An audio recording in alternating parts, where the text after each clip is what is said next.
Heat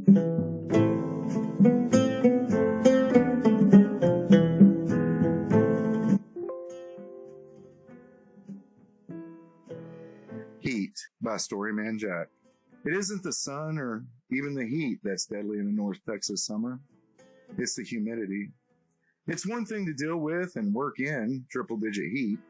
It's quite another when the triple-digit heat is bolstered by 60 or 70% humidity. If it's 105 degrees by the thermometer, then adding in the humidity raises the heat index up to nearly 110, 125. That's like the lowest level of hell numbers. I can attest to it. I work in it. I know. Texas has always had hot summers, so it isn't that I'm complaining about global warming or climate change. It's just stupid hot in Texas and always has been. Most likely it always will be. The real problem with the humidity is that the water in the air collects and it wraps around your entire being. This not only makes you miserable, but it also insulates the body, steaming a person in his clothes where he stands. It also keeps the sweat, our natural coolant, from evaporating and doing what it was meant to do, cool us off in a hurry. All it takes is a breeze, and it all goes away. The landscape around me was gray and white, the washed out aspect caused by fine concrete powder that had accumulated over the years. For over 30 years, my family had been doing the work, good, solid, blue-collar work.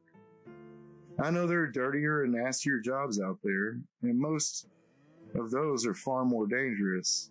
But having spent most of my life behind a desk, unlike my family, it felt like it would be much harder than anything else I could remember doing. And it was that. But in a way, it was worth it. For 8 months, I'd been doing the job fine, keeping up and doing the work, whatever was asked of me. My job was there to allow my 70-year-old father to lay back a bit. Oh, the old man wouldn't stop working entirely. I think that would drive him crazy or kill him. But he didn't need to be out there in the heat, and he's been doing it all his life. This day, August 4th, 2023, was a little different for me. Now, from here, I'm going to relay what happened in a form that I hope gets you the general idea of how I felt. But much of that time is a blur, and what is coherent comes back to me in flashes and still photos, many of them in color, but much of them in black and white, the starkest of reality. There is a point at which I was completely and fully aware, however, I have to admit, that I was on drugs for anxiety, a facet of pharmacology I'd never had occasion or inclination to experience before. So, the time I relay to you where I am coherent might have been a hallucination. I'm fully aware that logically, that what I experienced almost had to be an hallucination. But I will choose to believe that it was something more, something spiritual, something that changed me. We'll get to that. The sun beat down upon my head, a light ball cap, providing little protection from its intense rays. Sweat wrapped around my body like a warm blanket, making it difficult to breathe. I couldn't take a deep enough breath, and I was panting. Rivulets of sweat ran down my face, collecting around my eyes, up under my glasses, like deep pools of molten salt, both irritating and incessant. That should have been my first warning sign, I suppose, not being able to breathe. There are always small things to get done. Cutting pipe, cage, rebar for the next bore, and other things that would bore you and isn't really part of this story. So I kept going. I pushed through. I took breaks, quite a few of them actually, but I let the water come back up on me 3 more times before my shift ended, and I got in my car to get myself ready to go home and relax. Only, well, the drive home is an hour and a half long, and I was shivering by this time. Even as I continued to sweat out what little water and hydration my body retained, I had goosebumps on my arms. Honestly, I cannot tell you how I drove myself home. Looking back with any clinical observation, I would have to tell you that I shouldn't have been able to do it. In fact, somebody should have called the cops on me. I was liable to get somebody and myself killed. But I forced myself to drink more water, 2 more bottles before I left, and steadied myself enough to leave on the long drive. I stopped twice before I got home, vomiting up more water I'd been drinking. Water and bile, that's all there was. Even as I continued to shiver, I had to turn the AC off and roll down the windows in 110-degree weather. In that stark black and white reality of my memories, I think I chanted over and over again, all I need to do is lay down and relax. Get home. Just get home. Lay down and relax. And I prayed. Boy, did I pray. Now, sometime during that drive, it occurred to me, out of the haze and flash of time that was that trip home, that I always seemed to pray for something I wanted, something I needed, or something I thought I needed. Even if it was something for someone I knew, it was still wrapped up in me, my prayers, for people I knew, things I wanted. But that's not the way, is it?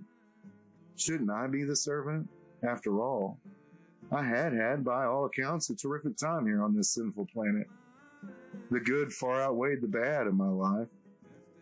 If my purpose was fulfilled and this was it, shouldn't I ask what God wanted from me instead of what I could get from Him? But again, in those memories, the whole of existence were flashes of black and white, filtered through hindsight. I'll let you judge for yourself which is correct. Once I was home, I just went in and stripped, put on some sleep pants and climbed into bed. We keep the house about 70 degrees, and that was just too damn cold for me. My nicotine and coffee-stained teeth chattered, forcing me to grimace as I got into bed. "Are you okay?" Casey, my wife, asked. "Don't you think you need to go to the hospital?" I sneered at myself from inside my own mind by my own stupidity and prejudice. No, I just need to cool off and keep some water down. I was stronger than this. I would push through. 2 hours later, all of shivering and vomiting almost every 15 minutes, I called out to my wife, "Casey?" "Yeah." She came in quickly. "I do need to go to the hospital." Boy, was I scared. This isn't going away. Terrified, in fact. So we left. Now, I don't remember much of making sure my sleep pants drawstring was tight and the button was latched.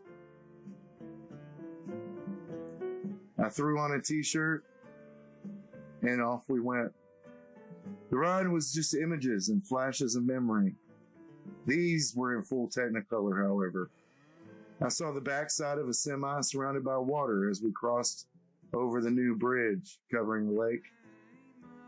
And I remember a crossroads somewhere with flashing lights. But all I could focus on was the nausea and that I was freezing to death. So I sipped water, berated myself that I wouldn't let myself die, that it wasn't a possibility, I was too strong. It was then, just before we arrived at the clean, sterile environment of the average small-town American emergency room, that the body aches started. The ones that...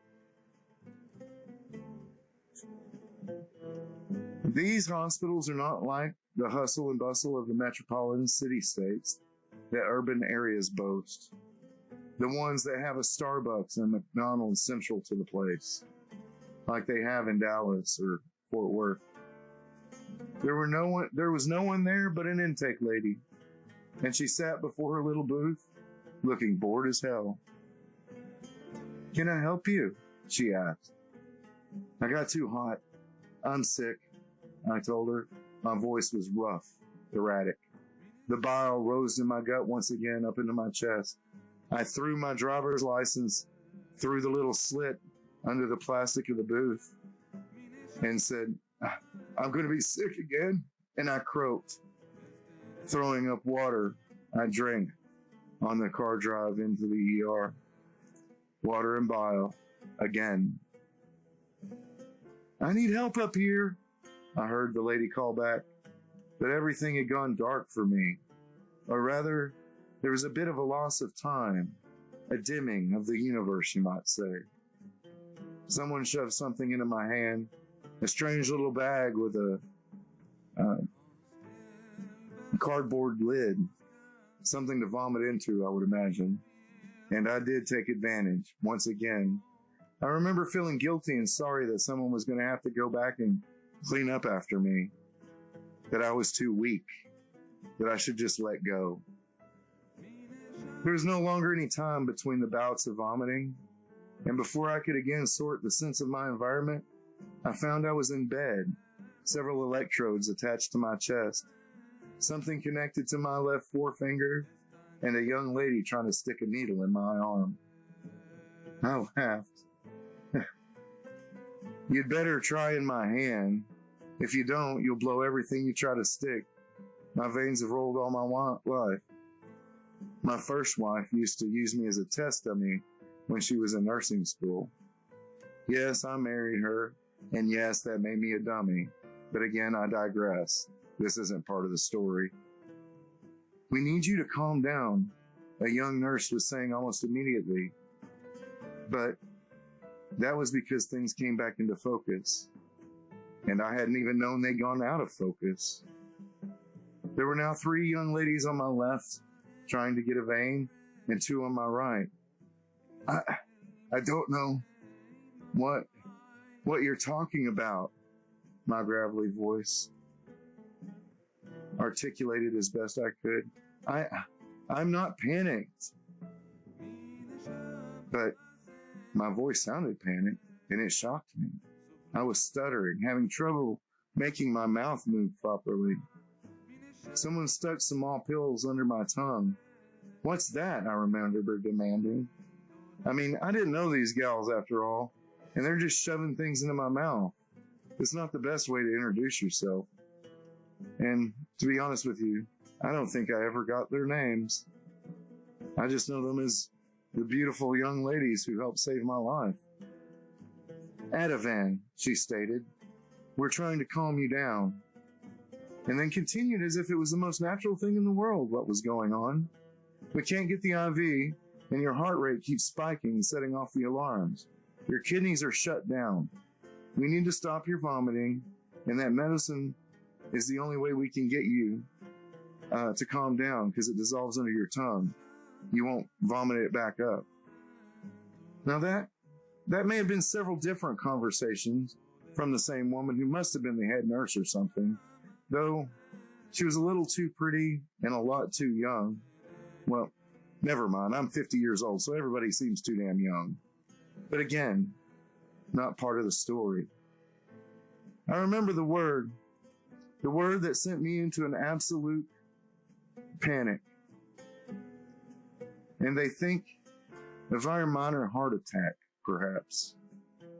The word is Finnegan, and it's a medicine that keeps one from vomiting. And it worked on me in the past, but what I said was root. I tried again. Runkle. I'm not lying. I was saying Finnegan and nothing different, but a total different word came out of my mouth.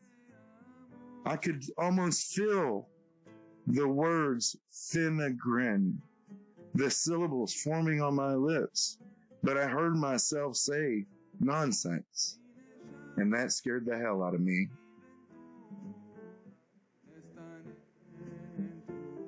If you're new to my stories, then you might not know, but my whole being revolves around language, around telling stories, and the ability to relate simple and complex or profound ideas through the filter of a hero's journey or other story artifices. In order to learn more about the world, about myself, and spirituality, It's very important to my soul. And the way I live my life, amazingly therapeutic. I felt my dad grip my shoulder from behind. Now, let me explain. You and I both know that there are people in our lives whom you know are with you. If you were deaf, blind, and dumb, you would know if this person touched you. It might be your mother who could find you just that way in a pitch black room and know she's the one hugging you. Or perhaps it is a spouse whom you know has walked into the room coming to bed late, and you just know in your very being who it is and that they belong there. My mother and father have always been that way for me, so I knew without a doubt in my mind that my father was in the room, his meaty, strong hand gripping my shoulder, as he had done regularly and often all my life. I remember my mind clearing and thinking, it's taken them a long time to get this IV if Dad already made it here. I looked about me, to and fro, and noted that all the nurses and a doctor in front of a monitor were there in the room, not paying attention to me, other than trying to get my IV going and monitor my heart rate. My wife was missing. Must have been out in the hallway on her phone or outside smoking the cigarettes. Perhaps both. I looked over my shoulder, expecting to see my father, but my dad was not there. Nothing was there. But I knew Dad's hand was on my shoulder. I still felt it gripping me.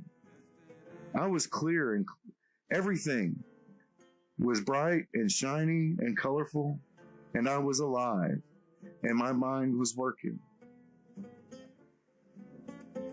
I started to panic for a moment again, but just as I did, the grip that held my shoulder turned into a full body hug, and I felt warm all over, just like when I was 10 and had the chicken pox and pneumonia at the same time on Easter weekend, when he held me in his lap so that I could eat a hamburger he'd driven 30 miles to get me, or when I was 5 and he sat up with me having the flu, and we watched David Banner turn into a great green monster to right wrongs and be misunderstood.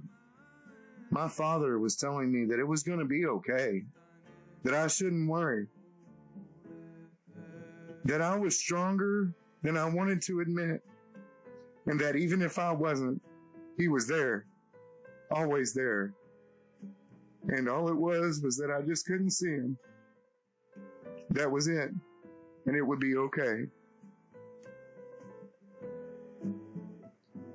Hey, what did you give him? Did you get his IV going or something? The doctor asked. I was just partially aware. They had Ativan under his tongue about 30 minutes ago. And no, we haven't gotten an IV to stick good yet. His veins keep blowing. They're flattened out. He's so dehydrated. She was saying, but he interrupted her. Well, he just went calm, just like that. His heart's steady, and his blood pressure's good. So what'd you do? And I don't remember her response. I relaxed, for my father told me it was okay. It took them 45 minutes to actually get a vein, and yes, they ended up getting it in my hand. Well, wrist. I'm not one to say I told you so, but I did tell her. Once I was calm and the IV was working, 3 solid bags of solution slid into my system, and my kidneys started functioning again. I had no clue. I don't even remember getting home. I do remember his hand on my shoulder and the peace that it brought. Now, I wouldn't recommend or want to wish something like this to ever happen to anyone. But that peace that I believe my Heavenly Father gave me was worth every moment. The end. I want to thank you. This was a very personal story, and I felt that it had to be told. Thank you for staying all the way through it if you did. If you're not subscribed, please think about doing so. And I just want to say I appreciate every single one of you and hope that maybe you got something out of this. As always, remember, your life is your story. You can make it a great one. Good night.